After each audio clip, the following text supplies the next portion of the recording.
Hey sweet friends, welcome to my channel, Lazy Creek Homestead. I'm Nicole. I like to share things like shopping hauls and what's for dinner, lots of recipe inspiration, sprinkle in a little bit of mom life and what's going on our homestead. I'm a mama to 4 boys and we've been homesteading our little small property here in New Hampshire for 10 plus years, and I love to be in the kitchen. Any of that sounds interesting to you, I would love for you to hit that subscribe button. It's free to join, and I appreciate everyone who watches our videos. Thank you so much. Today's video, I am sharing with you an easy recipe for a Carmel sauce, or it's known as double de leche. This is something we've made for years. It's so easy. My kids love it, and you can almost put it on anything if you don't just eat it by the spoonful. It really is that good. So let's get in the kitchen and I'll share with you this easy recipe for some double de leche. So I'm going to show you guys how I make homemade Carmel sauce. I have a can of sweetened condensed milk unopened. I have some water, and I'm just going to fill this up until it's over my can, and I'm going to boil this for a few hours, and when you open it up, it's the best Carmel you've ever had. So I had to switch pans because it's very important that your can is completely covered in water the whole time that you have it boiling. I will probably add a few more cups of water to this as the water evaporates through the boiling process.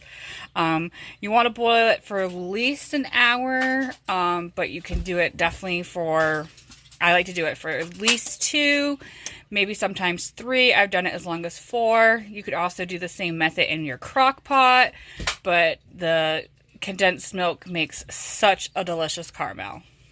So we let our sweetened condensed milk boil for probably a good 3.5–4 hours. Excuse the garden nails while that was boiling. I was in the garden.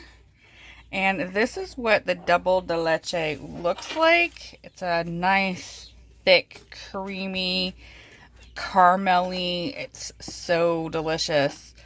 We like to put this on all kinds of different things. Love to dip apples in it in the fall. I'm going to transfer my double de leche Carmel into this little container so I can store it in the fridge, and you can store it for a week, maybe a little bit longer, but it never seems to last that long.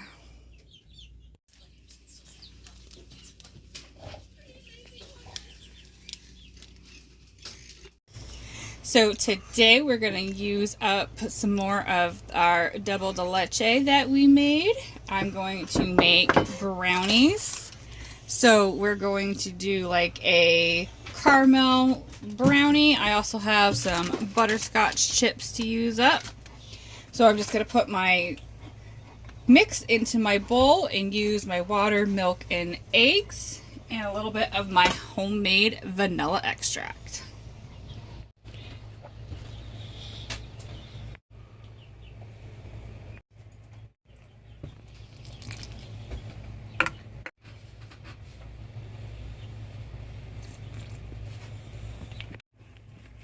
We're just mixing our ingredients in well, and then we're going to pour our batter into a greased brownie pan.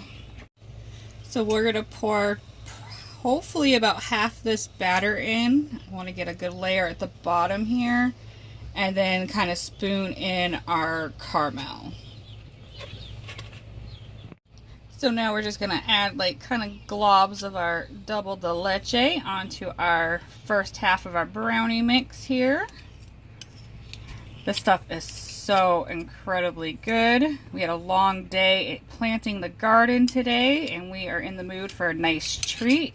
And brownies are delicious and easy. Alright, so we're just pouring the rest of our batter on top of our double de leche, and then I'm going to sprinkle on our butterscotch chips, and we are going to get these brownies in the oven. And now we're just sprinkling on our butterscotch chips. And we are excited to get these caramel butterscotch brownies in the oven. And our brownies are out of the oven. Slice them up. My boys are dying to taste these.